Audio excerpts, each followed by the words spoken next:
an EIA, which is an environmental impact assessment, is really supposed to be the most detailed. So in other jurisdictions, they will tell you when you need an EIA, and that's usually because of a project that has maybe significant environmental impacts, negative, that are negative, that cannot be easily mitigated or avoided or managed.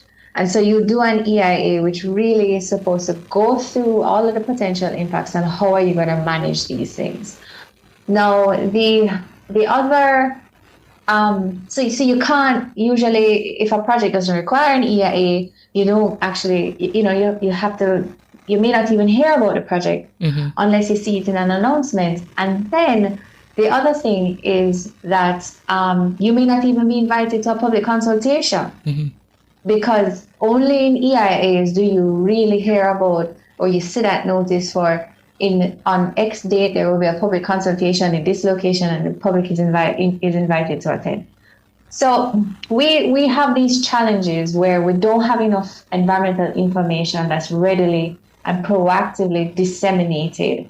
So pretty much everything you have to go through an ATI Act request. And of course, if it's urgent, for example, there's a pollution incident, you want to know the state of the river, you have to now do an ATI request because you're not necessarily going to be able to just readily go on the website and download this information. So we have those challenges, but we also have challenges in relation to, again, public participation. Not everything are you given an opportunity to review or to comment on because it's an announcement that is oftentimes made after the fact. After decision-making processes have, gone through, and then you're being made aware of it in the media. So we have that. But then also as environmental defenders, you're constantly being labeled, as I am sure human rights defenders. I mean, this is just, environment is one of the rights, but people who defend human rights are often the butt of a lot of either criticism or threats. And so there have been a number of people that have been threatened, that have been either subtly or very directly threatened, verbally or physically harmed. We've seen where, I know JET, for example, we've had big, we call these things, these pieces in the newspaper that say that if anything happens to this industry, this is JET's fault, blame JET. And that kind of language is just inflammatory, unacceptable. Yes. Exactly. I'm going to ask you to pause there. We're going to take a quick break, and when we stay with us until we come back, please. Sure.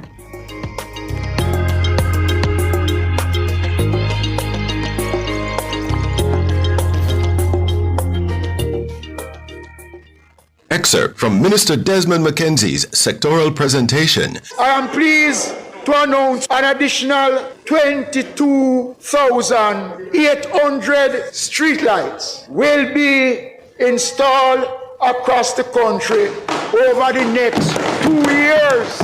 This means, Madam Speaker, that there are 228 municipal divisions in Jamaica.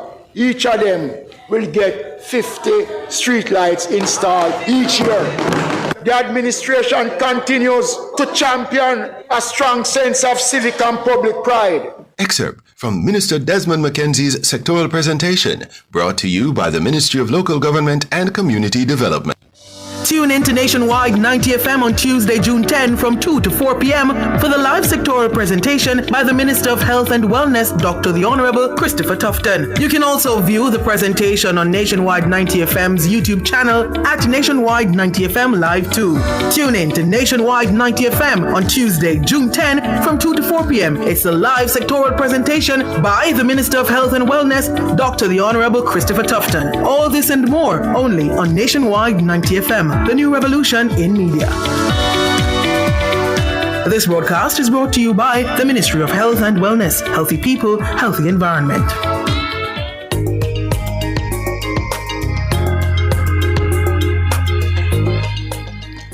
Welcome back to Let's Talk Justice. We've been discussing the Escazú Agreement and some of our environmental rights situations here in Jamaica. We are joined by Dr. Teresa Rodriguez Moody, who is the Executive Director of Jamaica Environment Trust. Before the break, Dr. Moody was sharing with us some of the challenges that environmental defenders have, accessing information like air quality and water quality can't be done without an ATI. Also not being given the opportunity to comment or participate in these kinds of public decisions where you're getting an announcement rather than an invitation to participate. But the last thing we were talking about, something important, is the protection of environmental defenders. And I think out of the major points that the agreement brings, this is the one that is least represented in terms of our local avenues for support.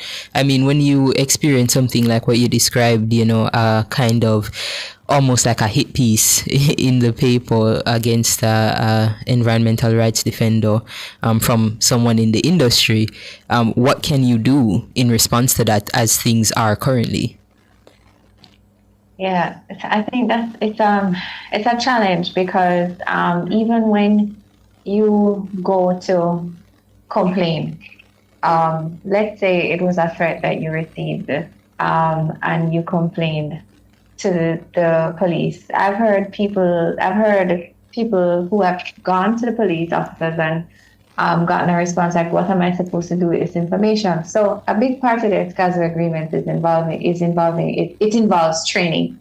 Mm-hmm. So it involves training not only or should involve. I think it does involve. Once you've ratified the agreement, part of implementation of the agreement would be to ensure that your police, your judiciary they're trained.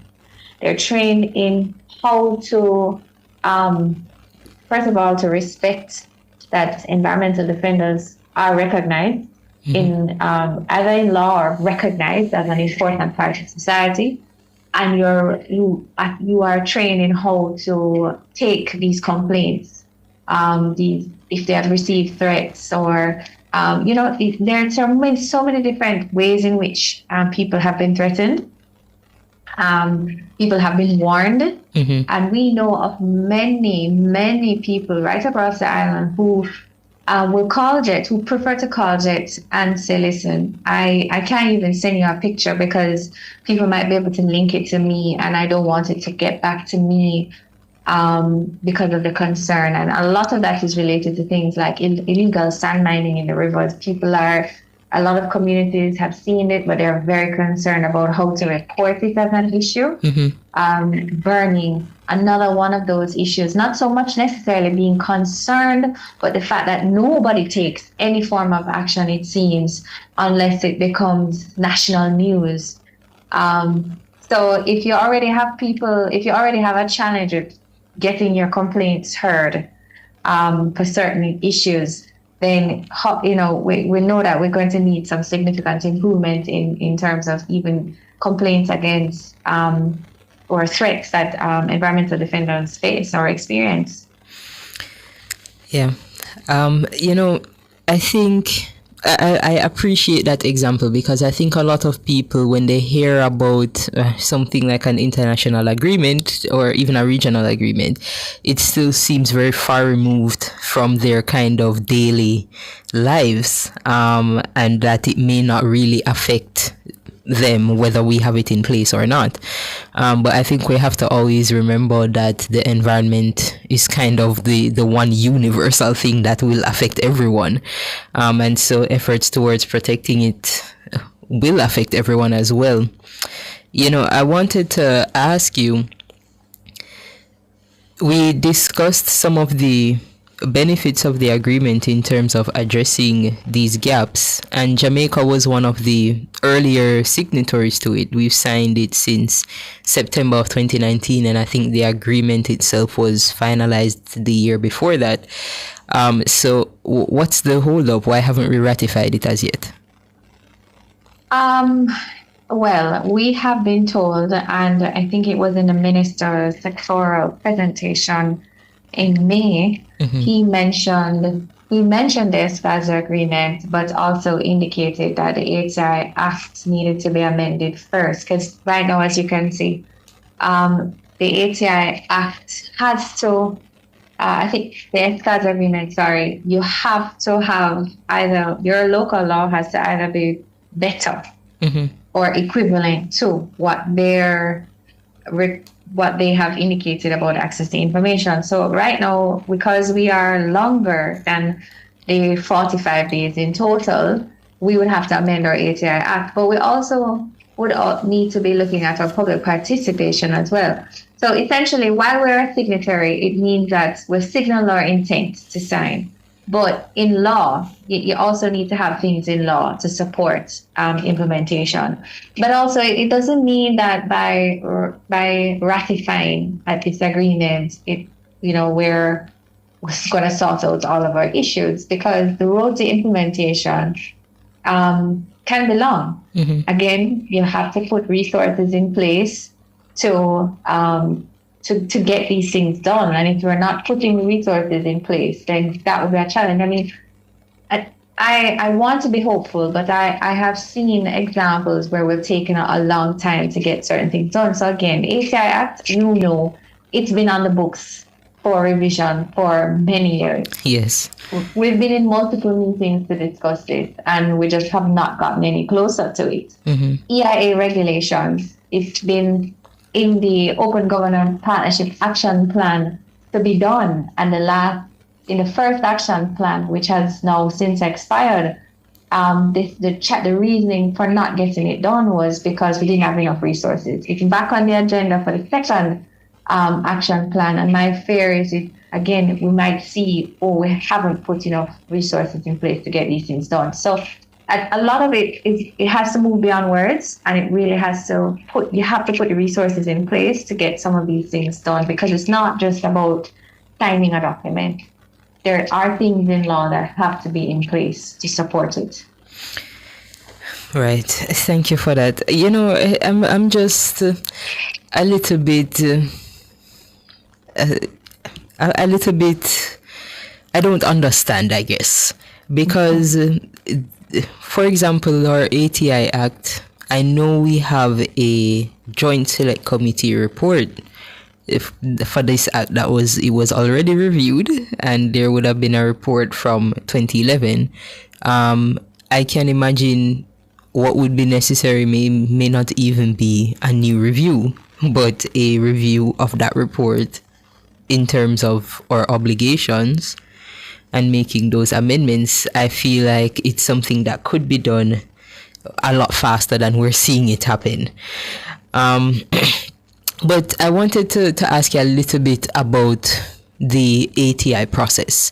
We have spoken to the difference between the agreement in terms of the 45 days and our provisions in terms of the total 60 days that we offer. But what has been JET's experience in getting those requests fulfilled in the 60 days? Is that an average? It has been a challenge, and you can tell when a request, usually simple requests are honored. Simple and non-controversial requests are honored in a very timely way. But if there is a potential, if we see that, like maybe, for example, the issue is hot topic in the media, and if there's a lot of controversy around it, we may not get that information right away. And we've seen where we've actually filed for those who are maybe not so familiar with the ATI Act, you submit your request. The 30 days starts then. You get an acknowledgement from whichever agency, and they say, okay, we'll fulfill this within the next 30 days. Now, sometimes you get a response either at the end of the 30 days or close to the end of the 30 days saying, we're not able to fulfill this request within the time. We're asking for an additional 30 days. More often than not, you actually have to do the follow-up to find out, are you going to be, what's the case? sometimes when that, you don't get a response, you can submit an internal review for failure to respond. And that is supposed to, and we've had cases where we just get no response when we submit that letter. So to clarify, that internal review, that goes to the agency or the ministry that you wanted the information from? That goes to usually the head of the agency that you want the information from. Okay. Now, I know that not every organization has an ATI officer. There are some agencies like NEPA will have ATI officers, but I think fisheries, for example, does not. Mm-hmm. So you may not have officers, so it goes to the head of the agency for them to review. And sometimes you might get a response to say we're not able to provide this information at this moment for whatever reason, or we then get a response to say we need a little bit more time. There have been several cases where we've actually gone all the way to filing an appeal. Mm-hmm. And the day after or the week of filing the appeal, that is when, and for your listeners, filing an appeal, let's say you don't need a lawyer, but you do. It's not that simple. So if you don't have a lawyer, it takes a bit of time to understand the documentation, but you file an appeal to say, listen, I requested this information. You haven't given me a reason why I can't get it. And the time has long exceeded. And the day, usually, and what has happened to us most recently, I think in the last 2 instances, the day after or the week or the same week, we have then got the information. Mm-hmm. So I feel, it's our view sometimes that it is just they're dragging it out, hopefully that you won't follow up with the request. Wow. But the agencies may argue and say, no, that is not the case. But, we have enough examples to show that it might be. Mm-hmm. Okay, that was really interesting. We're going to take the break. When we come back, I just want to ask you a little bit more about that appeals process and then your final word on the Escazú agreement. Okay.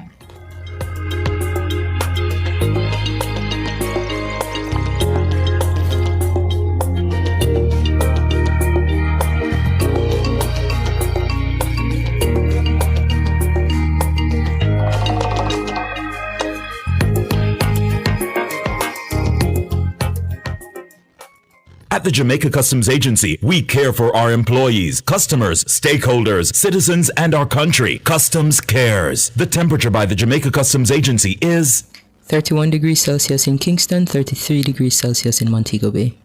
This Father's Day, escape to the Pamper Temple for ultimate relaxation. Adam and Eve Day Spa. All treatments are infused to melt your tension and remove stress. Pamper Dad with a massage, facial, body treatment, and mani-pedi. Unwind at Adam and Eve and enjoy complimentary Pure Country juices and a Johnny Walker. But now at www.adamandevedayspaja.com. Purchase gift certificates. Call 876-754-6017 or WhatsApp 876-567-2142 for details.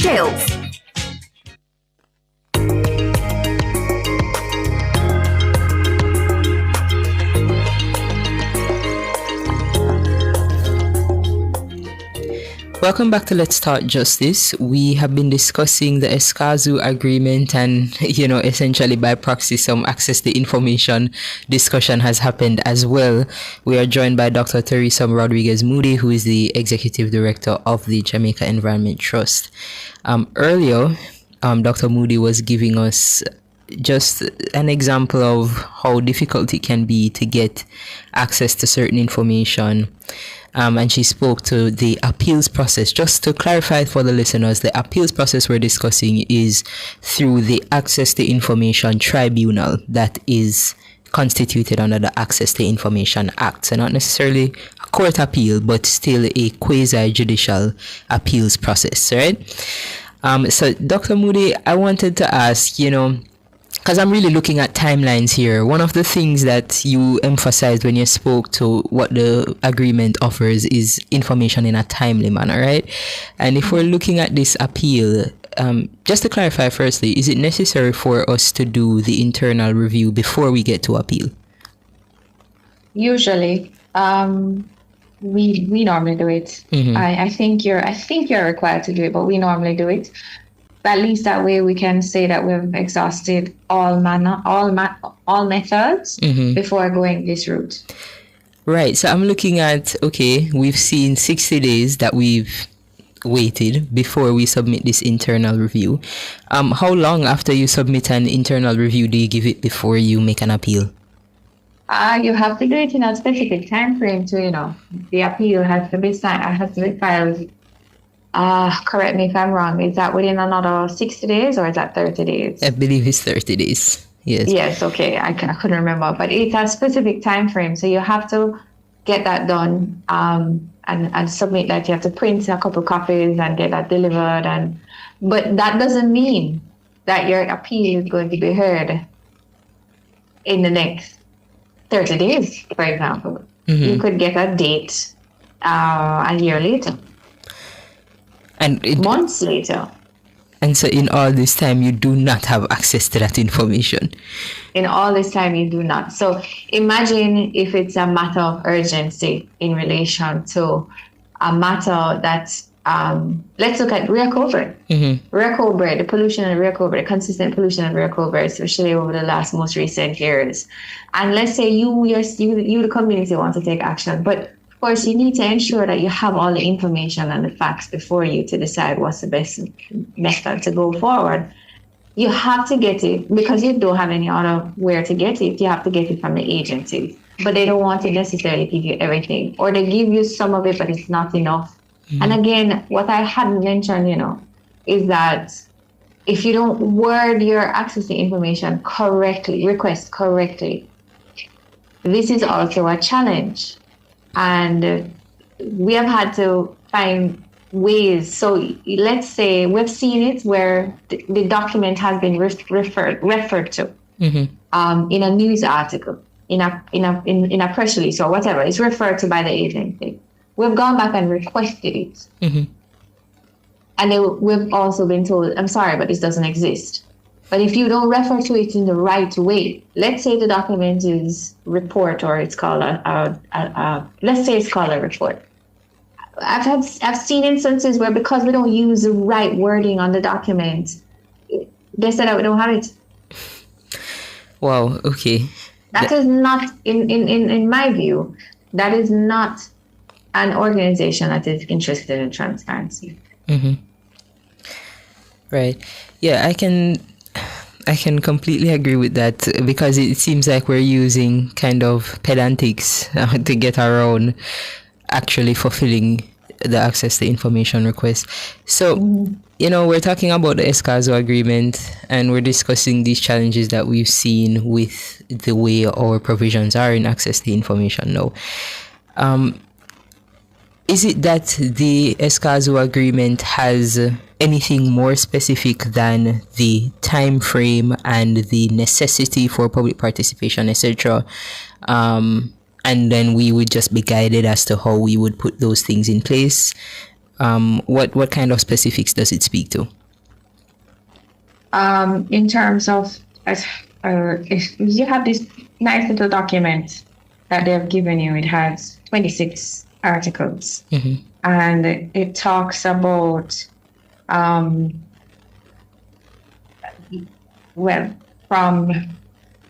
how you settle disputes, how you have cooperation, how you have implementation, capacity building.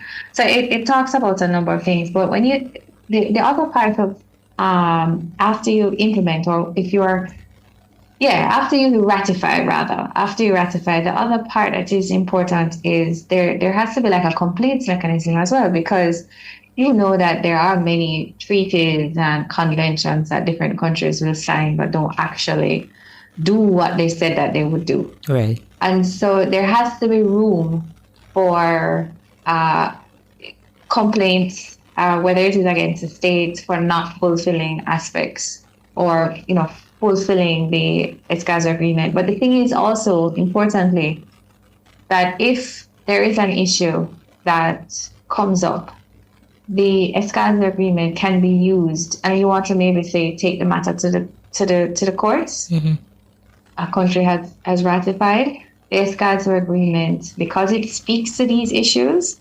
And if you see where a project did not have proper public participation, or a project did not provide with the information, or the state did not provide information in a timely manner, you are able to challenge on the basis of the fact that this agreement has been ratified by the state. So this is important. It's not just a piece of paper. Mm-hmm. It actually does have a bit of teeth.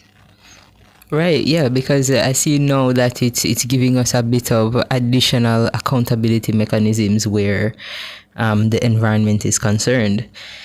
Exactly. All right, so I don't know if you have any final words on the environment, on access to information, on the Escazú Agreement, and... Well, I do want to say that a lot of... it has been a big part of what we're doing right now on the project, which is funded by Jeff Small Grants, the Jeff Small Grants program, is trying to educate people about what is the Escazú Agreement. Mm-hmm. Educate even environmental defenders about what is the Escazú Agreement. And one thing I realized is that if people are not able to call for this agreement to be ratified, if they don't really understand the importance and value of it. So we've been spending time educating people. And why is it so important is that if you don't have the ability, if you don't get information, if you don't have the ability to participate in the decision-making process, in the decision-making processes, you are excluded. Your voice is not heard. The being able to be invited to the table to hear your thoughts on whether or not you think this project is good for your community, or, let's look at the impact of this industry in this community, giving you information. If you're not a part of this decision-making process, then you are more than likely, you're excluded, and you don't really have the ability to push back and fight. And in often cases, you hear about it after the fact. Mm-hmm. So it is very important that those who are, even if you don't want to call yourself an environmental defender, you are there in support of a healthy environment. You are doing your little part, whether it is sharing information on social media, whether it is you work with an NGO or a CVO group, whether you're an academic and you are in support of healthy environment, you need to be joining that call for the government of Jamaica to urgently ratify this agreement, because it's going to guarantee that right. It's a big part of guaranteeing our right to a healthy environment, because again, to tie it in, the right to a healthy environment or included in the right to a healthy environment is access to justice, public participation, and access to information. So the both are intertwined. So by calling on the government to ratify the agreement, you're also asking them to support our constitutional right to a healthy environment. Thank you so much for that, Teresa. I said it was the last word, but I just recall that, we've seen out of the 25 countries that signed the agreement, 17 of them have already ratified it. Have they already started seeing the benefits of ratification? I know that some civil society groups have actually benefited in the sense of it's now a tool that they can use to challenge decisions that have been made either without meaningful public participation or without the adequate information that is supposed to be provided to the community. So I believe, again, remember I said it's not a silver bullet, it's not a solution to all our issues, environmental issues, but what it does give us is a tool to be able to challenge when we think that our right to a healthy environment is being impacted. Thank you so much. That was Dr. Teresa Moody. She is the Executive Director of Jamaica Environment Trust. Thank you so much for joining us.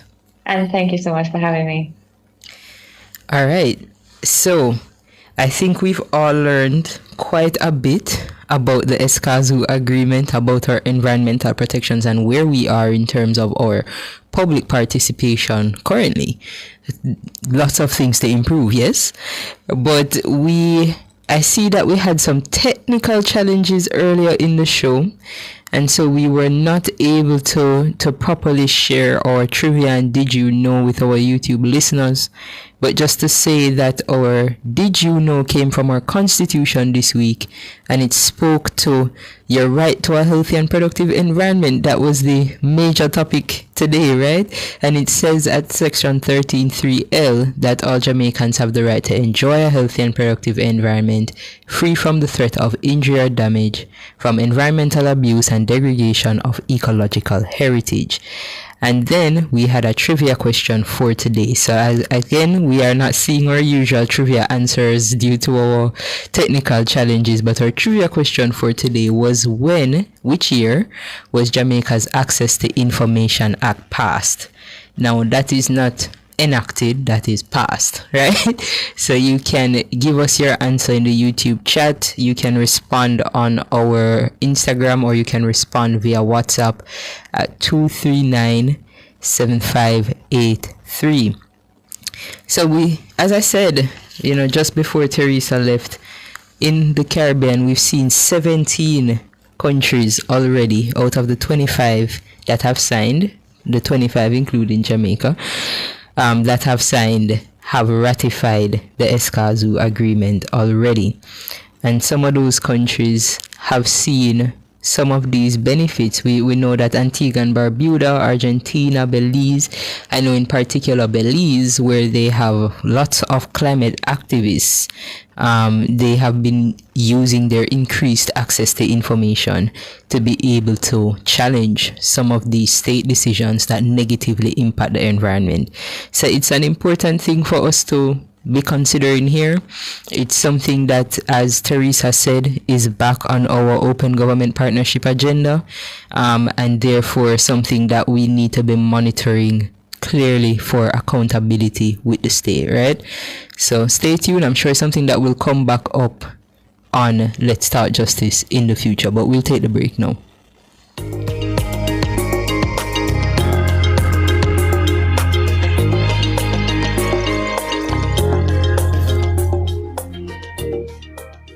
Excerpt from Minister Desmond Mackenzie's sectoral presentation. The flagship of this administration is the Youth Summer Employment Program. This is the largest youth employment program in the English-speaking Caribbean.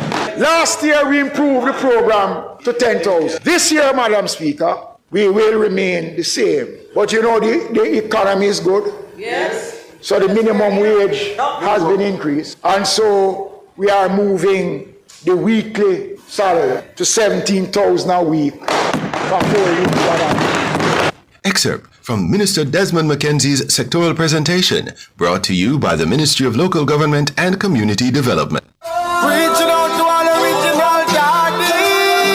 Tune in to Cliff Hughes Online from 10 a.m. to 1 p.m. as we celebrate Fathers on June 13 at the Jamaica Pegasus Hotel. The Ministry of Culture, Gender, Entertainment and Sport, in association with the Bureau of Gender Affairs, will celebrate Father's Day 2025 under the theme, The Power of Presence. Fathers who make a difference. Hashtag Daddy is Home. Activities begin with a spa day on June 11 at the Ministry's Roof Terrace with Outstanding Fathers Award recipients and Ministry staff members who are fathers receiving pampering, refreshments, and games under the theme Caring for the Caring Dad. The grand celebration is set for June 13 with the Outstanding Fathers Award ceremony where 60 exemplary fathers will be honored at the Jamaica Pegasus Hotel. So tune in to Cliff Hughes Online June 13 from 10 a.m. to 1 p.m. Catch the live stream on our YouTube channel at Nationwide 90 FM Live 2. All this and more only on Nationwide 90 FM, the new revolution in media.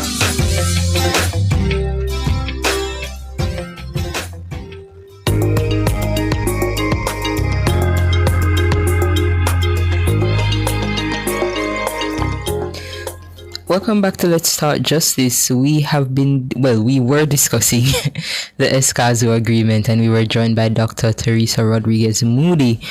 Part of that discussion, we ended up delving into some of the access to information issues that we've seen. Got a quick comment in WhatsApp here asking, is it not that some of the documents are exempted? that's a big word, but yes, some of the documents may be exempted. So there are things under the Access to Information Act that you can request that can legally be denied, right? So there are some things that have to do with, for example, your national security. So if you request things from the JDF or the JCF that might affect how they are able to protect the citizens of Jamaica, they would not share that with you. If you request things, for example, cabinet submissions, those are private. You would not be able to get those. There are other things, things that might endanger the lives of other persons.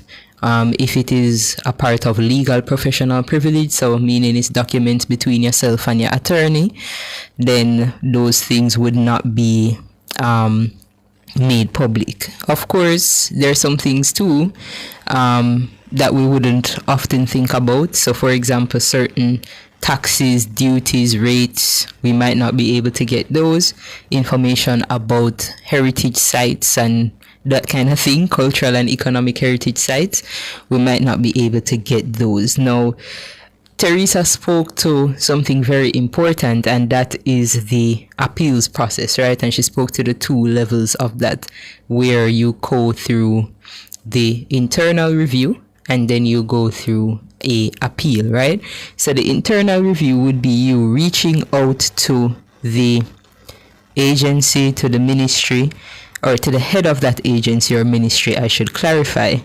And once you reach out to that person, you send a letter to them, you're asking them to explain why it is that they made the decision that they made to deny you access or to not respond to your request properly or to ignore your request, whatever it was that was done that resulted in you not getting the information. And once it is that you send that, they're to explain that to you within 30 days. So they're to respond to you within 30 days. If you get no response within that 30 days, then you can file an appeal with the tribunal. And we know that the tribunal was the subject of some of a previous episode of Let's Start Justice, where we had attorney at law Andre Earl speaking to some of the challenges that he had when a client of his tried to access that tribunal and then found that there was no tribunal constituted to access, right? So they ended up having to make us think about it. And we would have seen since then Minister of Information, Dr. Dana Dixon, speaking to the reconstitution of that tribunal. But essentially, you would make that appeal request to the tribunal. Teresa spoke to it, but she stated, that in the legislation, it makes it clear that you don't need an attorney in order to make that request. Unfortunately, it can be a complicated process. And even as we spoke to, the minutia of how your request has to be worded and, things like that in order to get the response that you're looking for, it kind of complicates a process that should be a lot more accessible, considering that it is there for the general public to be able to access information about how the state is working, right? But either way, you can make that appeal to the tribunal, and then of course they will schedule your hearing. If it is that it gets to that point, and on some occasions, you might get that, response before that appeal goes through, right?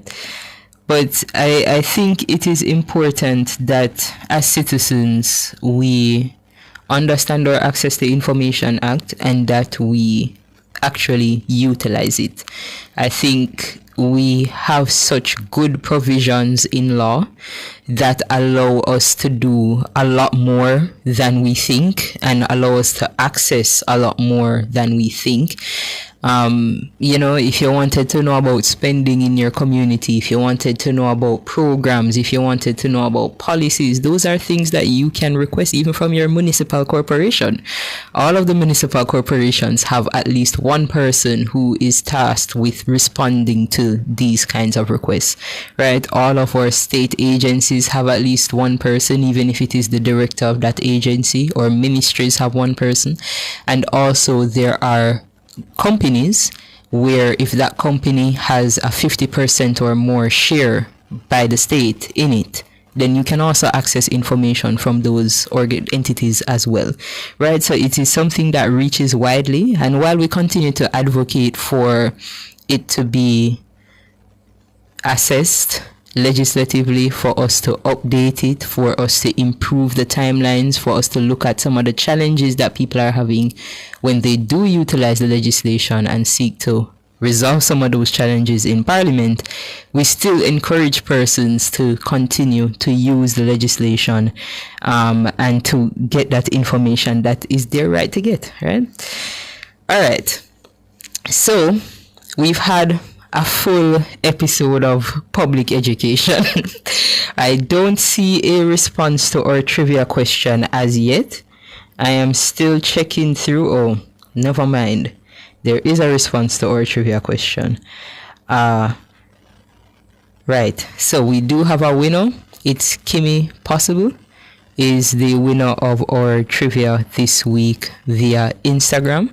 So we will reach out to you via Instagram for you to get your prize. But the answer is the Access to Information Act was passed in 2002.